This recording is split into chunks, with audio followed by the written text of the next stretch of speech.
I'm Lindsey Graham, and this is American Scandal.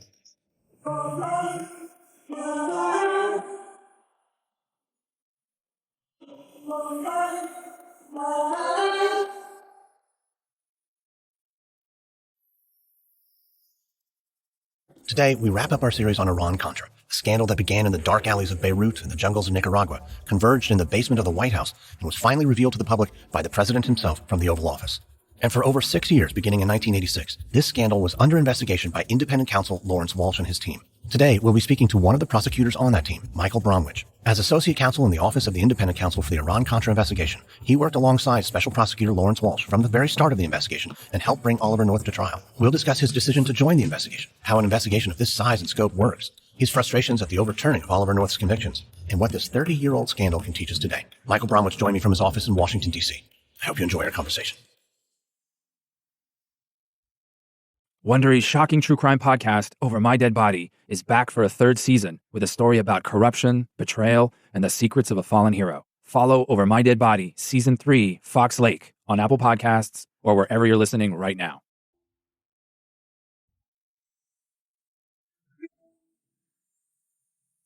Michael Bromwich, thank you very much for talking to us on American Scandal. My pleasure. So, Iran Contra. This was largely held away from the public and congressional view for a long, long time. But in the end of 1986, some things happened, and it happened rather quickly. November 3rd, 1986, a Lebanese magazine, Al-Shara, reports that the U.S. has been sending spare parts and ammunition to Iran in return for release of American hostages. Not but a few weeks later, November 25th, Attorney General Ed Meese publicly announces that the diversion, that this is more than just an Iranian scandal, that it's linked to the Nicaraguan Contras, and Reagan announces Admiral Poindexter's resignation and Colonel North's dismissal. Then just a few weeks after that, January 6th or 7th, you are working on this case. The Senate and House committees are set up to investigate the affair. How did you come to be part of the team? So I was in the United States Attorney's Office in the Southern District of New York. And as I recall it, I was actually trying a complicated organized crime and narcotics case in October and November, and I think into early December. So what was going on with respect to the reporting that you just described, I only knew dimly in the back of my mind. When the trial was over, probably early December, I woke up more to what was going on. And I remember very clearly that my wife and I were driving out to Princeton, New Jersey to visit my brother who was teaching out there. And I mentioned to her that a friend of mine had just taken a job on the House Select Committee to investigate Iran Contra. And she turned to me and said, would you be interested in doing something like that? And I said, well, I might be, but we would have to be in Washington. And we moved away from Washington because you wanted to come to New York. We had at that time a 5-month-old baby who had been challenging, colicky, and all other sorts of infant issues. And so my wife was all of a sudden interested in the possibility of moving back to D.C., having a less pressured work-life balance, a less pressured job. And so when she expressed that interest, I said, well, okay, if that's something you might be interested in, let me see what I can do to explore that. So long story short, I alerted my supervisor in the U.S. Attorney's Office that I might be interested. I knew that she was connected with Bob Fisk, who was serving as the talent hunter for Judge Walsh, who had been appointed to the independent counsel on December 19th. And I recall being interviewed at the Davis Polk law firm, I think it was December 31st, about taking a job. Now, strangely, I had been talked to about being promoted in the U.S. Attorney's Office by Rudy Giuliani, who was then the U.S. Attorney, to be the chief of the narcotics unit, which is the unit I'd been in for several years. And I alerted him. I said, I'm interviewing for a job with the independent counsel's office. Don't know whether I'll get it. Don't know if I'll take it if I get it. And he said confidently, well, you won't take that job. So I'm going to go ahead and promote you. So he did promote me to be the chief of the narcotics unit. And I think I am the shortest tenured chief of the narcotics unit in the history of the United States Attorney's Office. I was in the job for a full 2 weeks. So I got the job offer within a couple of days of the interview. And I came down to D.C. and we had our first meeting. I think it was January 7th. There were 7 of us, not counting Judge Walsh. And we started in right then. Well, personally for you then, this is a lot of uncertainty and turmoil. I mean, it ended up well. You wanted to move back to D.C. What was it about this job that attracted you? Well, it was clearly a very important investigation. It was a high-profile investigation. It had all sorts of intriguing elements associated with it. As you said, the arms sales to Iran, the potential diversion of funds to the Contras in Nicaragua. It sounded extremely interesting. I think anybody who gets into the kind of work that I had been doing for the previous 4 years, that is doing investigations, doing criminal trials, is intrigued when something this big, this major comes along. I think there is a strong temptation to see what you can do to be a part of that. It may be a part of history. And so that really was what drove me to express interest in it and to ultimately interview for it and to take the job. So now you're early January 1987, you're in D.C. and you've hit the ground running. Small team, 7 lawyers, plus Judge Walsh. I think many people are interested in really what the tasks and roles of these investigative units are. They seem to be, bands of brothers out on a mission. But what's the day-to-day process of working on a special counsel investigation? What were your first tasks?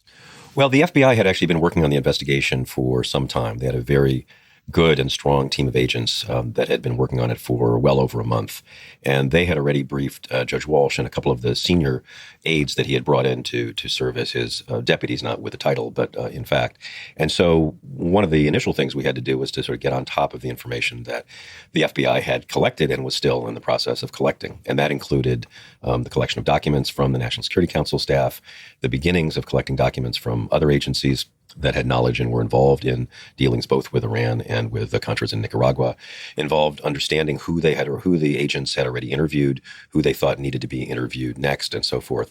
And so one of the sensitive issues that's associated with this when you start working with a group of agents, in this case FBI agents who've been working on the matter for a while, is you've got to be respectful of them. You've got to realize that they know more than you do at that point. And you also have to try to be as graceful as possible about really taking over the investigation, because the decisions are now going to be in the hands of the independent counsel and the independent counsel's lawyers rather than the FBI. So I think one of the interpersonal challenges that you face is sort of dealing with that in a considerate way. The FBI is now working with you, but in a sense for you, whereas before you've arrived on the scene, they were really in charge. Were you able to navigate those challenges well? Was there a strife that you either hit or avoided? Well, I think we were lucky. We had a very good and very professional group of agents, starting with the senior agent on the team, and really throughout the group of agents that had been assigned by Judge Webster, who was the director of the FBI at the time, to work on the investigation. So I think we were extremely fortunate that we had a terrific group of agents to work with, and that a number of us, even among the original group of 7, and even more so when additional lawyers were added to the staff, we'd been prosecutors. We'd worked with agents. We knew what the dynamics were. We knew the respect that we needed to show them because they deserved it. And so although there were from time to time differences of opinion and different approaches, I think the relationship between the agents and the lawyers was quite good and quite constructive, really over the full 2.5 years that I was part of the team. Leading the investigation was Judge Lawrence Walsh. Did you know him well or at all before joining the team? No, I had never met him.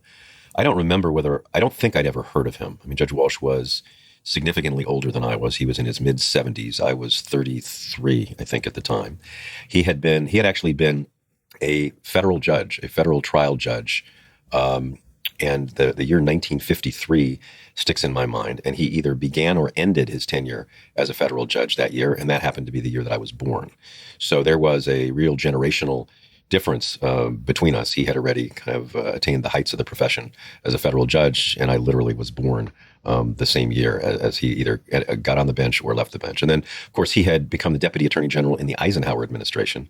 I was born 6 months after the beginning of the Eisenhower administration and was only about 8 years old at the end of the Eisenhower administration. So there was an enormous generational difference between us. I certainly knew by the time I joined the staff what he had done in his career, very interesting things he'd done in his career. But no, I'd never heard of him, never met him, never worked with him before. How did that generational divide manifest itself? I mean, it sounds like you were a dedicated but scrappy bunch of young lawyers, and this is a much older, accomplished patrician leader. How did he motivate you to move forward? Well, I think the work motivated us by itself. And I think Judge Walsh was nothing if not respectful of the views of the members of his staff. He had certain strong views of his own, but one of his strengths was really being willing to listen to different views of people who came from different backgrounds. Judge Walsh had never been a federal prosecutor before.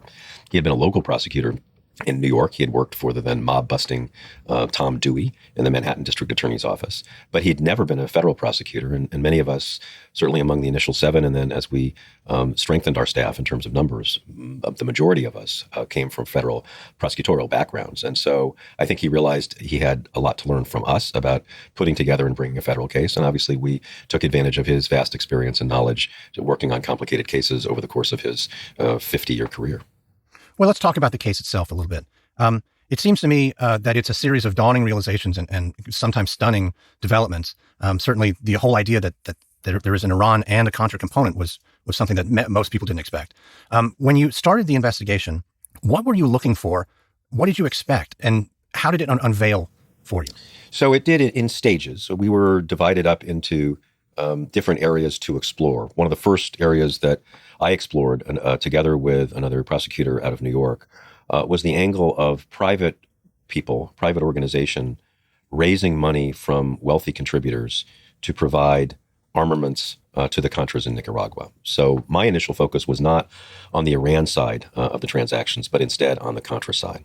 And so we began subpoenaing documents, interviewing witnesses and so forth to understand what the involvement of these private citizens had been in raising money for the Contras and to see whether the activities violated the federal criminal law. And so my colleague, David Zorno, and I, really just the two of us, sort of explored that path and were able to actually secure 2 guilty pleas within the first few months of the investigation that had to do with the misuse of a tax-exempt organization, a so-called 501c3 organization, that had been raising money for the Contras from wealthy contributors. And people were going to meetings that included, on occasion, Oliver North. And North would tell these wealthy contributors what it cost to buy certain pieces of military equipment. Those rich people would then provide the money through this 501c3 organization, and voila. And that, needless to say, I think, is not an appropriate use of a tax-exempt organization to raise money to buy armaments for a foreign revolutionary force.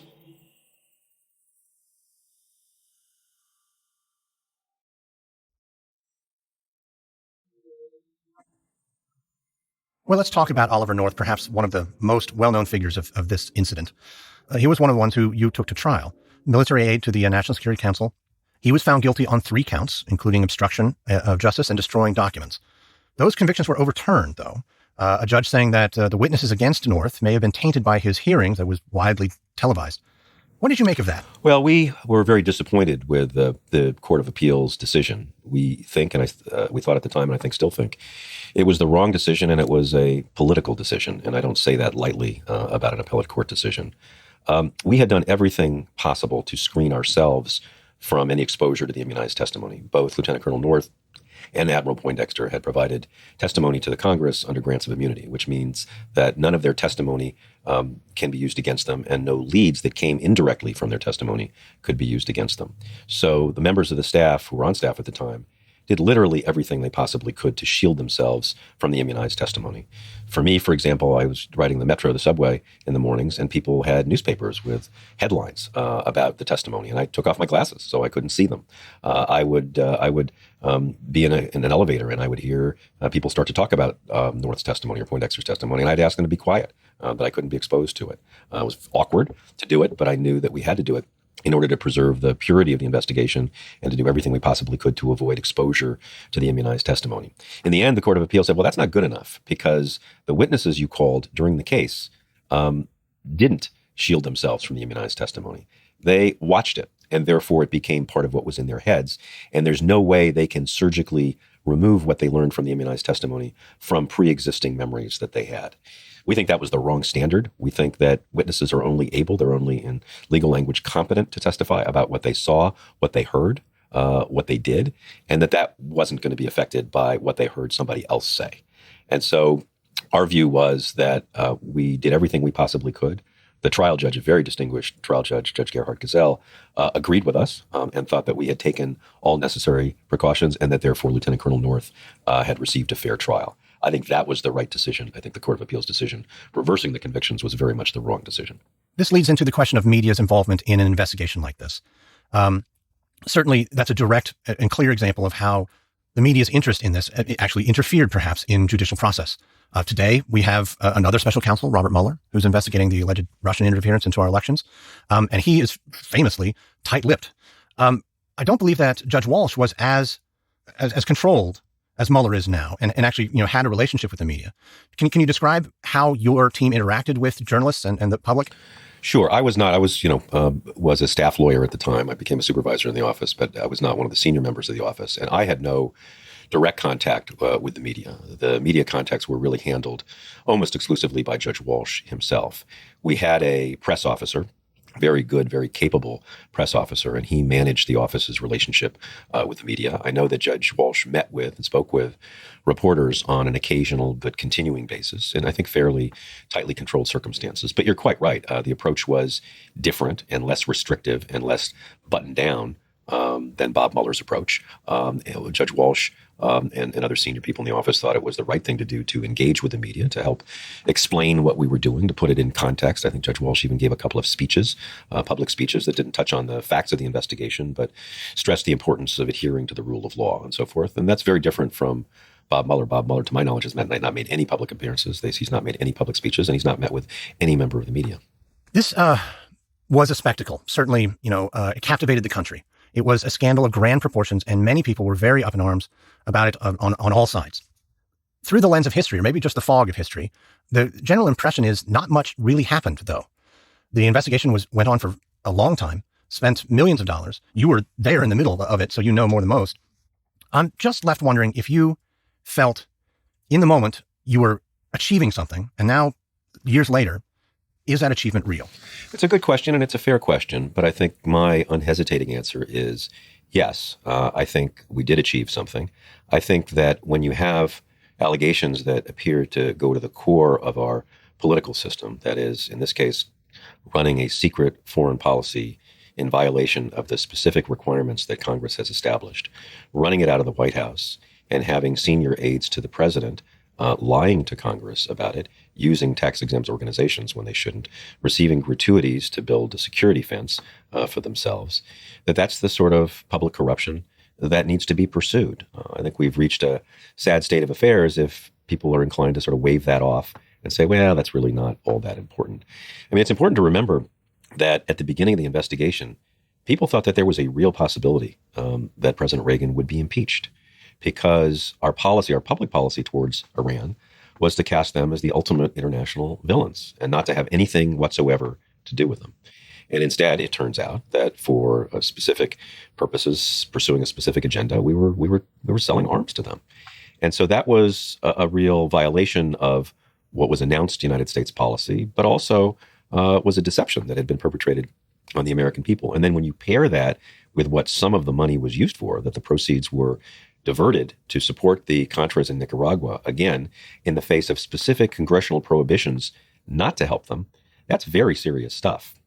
And there was some criticism that, well, yeah, there was some serious stuff, but it really is not. The criminal law is too blunt an instrument to deal with those kinds of issues. And there's something to be said for that. But our job was to find out whether real crimes were committed, and if so, to pursue them aggressively and diligently. I think we did that. I was only there for 2.5 years, and as you mentioned, the investigation as a whole went on for many years thereafter. Colleagues of mine who stayed the course uncovered what they thought was a massive cover-up. That is that high-ranking people in the Defense Department and the State Department and elsewhere had been much more involved in the underlying transactions than that they had said, and that they had misled the American people and, in effect, allowed North and Poindexter to be the scapegoats. So, yes, you can make arguments that it may have gone on too long, that too much money may have been spent. But sometimes the reason something goes on so long and that so much money is spent is that people who you would hope would tell the truth when they're interviewed and would produce all the documents that have been subpoenaed don't do that. And you can't reward lawbreaking of that kind by prematurely saying, well, okay, we've been going at this 18 months now or 2 years now, and we're going to close things down. The worst thing you can do, really, for the integrity of an investigation is to put artificial time or budget limits on it, because that'll guarantee that the people that you need information from will close down on you and say, I can wait these people out. They're going to be gone in 2 months or 3 months or 6 months. And so you can't really afford to send that message. I think everyone would agree that this scandal unearthed some very serious stuff, as you just said. But I'm wondering, when did you realize the scope of it? What was your personal feeling? Maybe perhaps that moment you go home at the end of the day and say, well, I wasn't expecting this.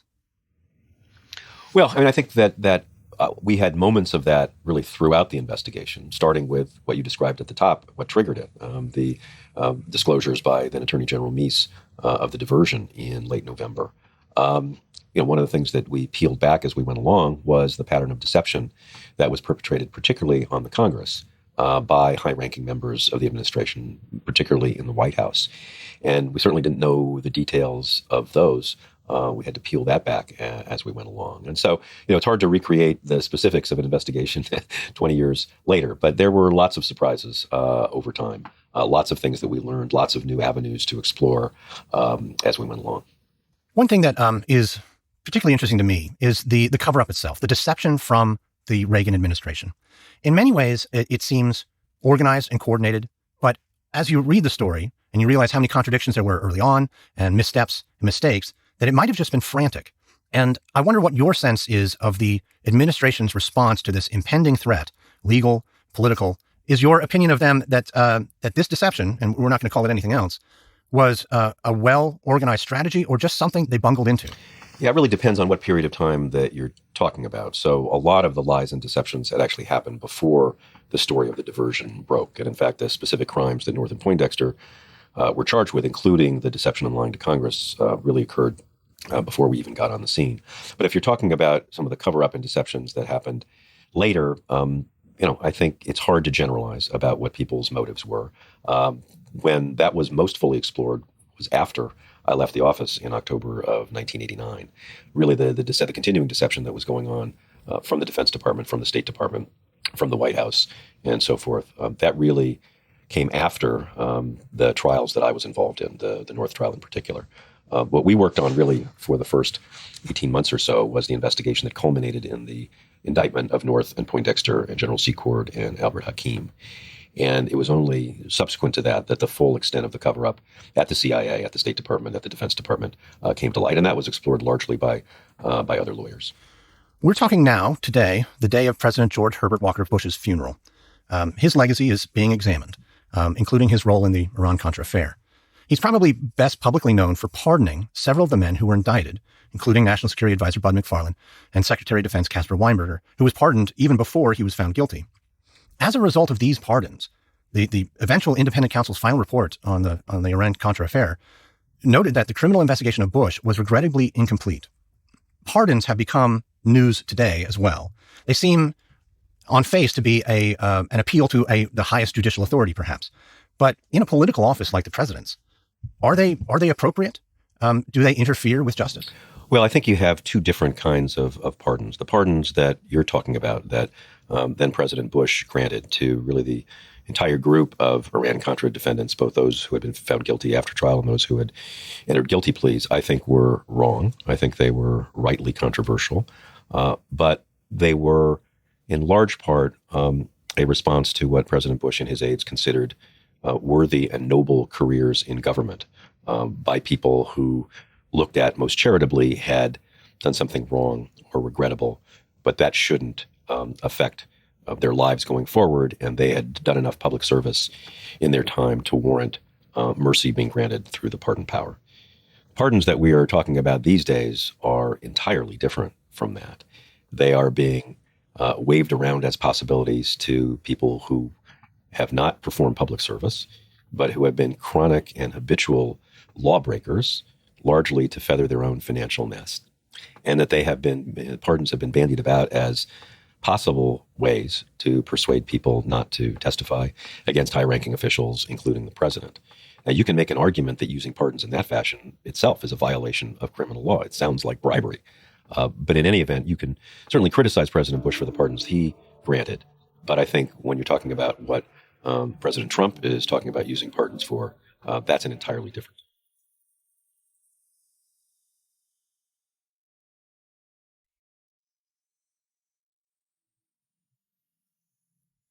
The Iran Contra scandal and its investigation was preceded, of course, by Watergate and followed by Whitewater. We have another one now, the Mueller investigation.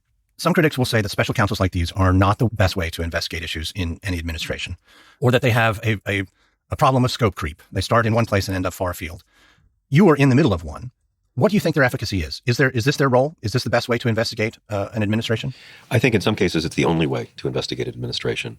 Just think about whether it's even conceivable that the Department of Justice, headed by Jeff Sessions and now on a temporary basis by Matt Whitaker, would have investigated the Russia angle, potential collusion, obstruction of justice, the whole range of issues that Mueller and his staff have investigated. I can't even imagine an investigation nearly as careful, as thorough, and as appropriate as what we're seeing. There is absolutely no political will to do that if it potentially implicates the president and other people around him. So I think this is one of those cases where there is no alternative. If the public is concerned about getting to the bottom of the facts and finding out whether high-ranking government officials broke the law. Now, I think you can make an argument that in some circumstances, a special counsel or independent counsel aren't appropriate. So my own view is that the independent counsel law, under which Judge Walsh and Ken Starr were appointed and which expired in 1999, that the bar was too low. That is, that the legal trigger for an independent counsel investigation was too easy to trip. And as a result, there were lots of independent counsel investigations, particularly in the 1990s. There were a couple in the 70s, there were more in the 80s, and then there was a flood of them in the 90s. So I think you can fairly argue that the trigger was too low. I think there's an argument that you can make that the special counsel provisions, which are now part of the Justice Department regulations, and the special counsels now report within the Department of Justice, that the bar may be too high and that it takes too much to trigger a special counsel investigation. So I'm not sure that there is a perfect vehicle to investigate allegations of corruption or malfeasance at the highest levels of government. I do know that without a special counsel now, there is no chance that we would have learned as much as we have, and that as many people would have been shown to have violated the law as have already been shown, and we're not done with the story here. Now, as always, whether it's under the independent counsel statute or under the special counsel regulations, there is a whole lot that's determined by who is selected to head the investigation. Do they have the right background? Do they have the right experience? Can they be counted on to surround themselves with the best people, truly the best people, those who have the qualifications, the temperament, the judgment to do an appropriate investigation? I think the verdict for Bob Mueller is 2 thumbs up. With respect to some of the independent counsel who were appointed in the 90s, the verdict shouldn't be as positive. Now, one other controversial wrinkle of the independent counsel law was that at the end of every investigation, a detailed report would need to be filed. And you've referred to Walsh's final report when we were talking a few minutes ago. I think I'm in a minority here, but I think in investigations of the importance of Iran Contra and the importance of the Russia investigation, that it ought to be an automatic requirement that a report be filed so that the public is fully aware of exactly what the investigators found during the course of their investigation. The concern in that case is, well, they may talk about the conduct of people that was found not to be in violation of the law, or at least not so much in violation of the law that the prosecutors thought they could convict those people beyond a reasonable doubt, and that's why they didn't charge them. So there is some sense that people argue that's unfair to talk about the conduct of people who weren't indicted. And I understand that argument, but I think that's outweighed by the importance of fully informing the public on issues of enormous public importance. And so I would be in favor, again, I think I'm in a minority in this regard, I would be in favor of requiring that a detailed report be developed, produced, and made public. The pursuit of law, the pursuit of justice is really very process driven. The separation of powers in our government are artificial systemic architectures to try and preserve not the rule making or following of the rules, but really public integrity. This scandal, all scandals, infringe on our trust of the integrity of government. A lot of that has to do with public opinion. The rules of law, the rules of justice, the way investigations are comported may not matter as much as the end result, what the American public walks away with. I wonder what your lesson from Iran Contra was in terms of how the American public can pay more attention to law, to the rigidity of process and its importance in reflecting upon our political integrity, and then how much public opinion might dilute or distract from that. Well, I think that it's critically important, as I've tried to suggest, that serious allegations of violations of criminal law be explored fully, professionally, and without favor. And I think the independent counsel law was designed to do that. It fell out of favor because of some of the excesses, I think particularly those by Ken Starr. But I do think it's critically important that serious allegations be investigated seriously. And you have to hope that the public will be convinced that the time and the expense that's necessary to do that is worth it, and that the legacy will be a widespread belief on the part of the public that, yes, this was worth doing. This was not a waste of time and resources. This was not a distraction from the everyday workings of government. This was important and necessary to uphold the integrity of public life. I think what's changed in the last 30 years is the influence that certain media have over a certain segment of public opinion. And I'm speaking now specifically about the really unbelievable and unethical public campaign that's been waged against Bob Mueller, engaged in by people who knew that he was scrupulous about not talking to the press, not sharing what he was doing.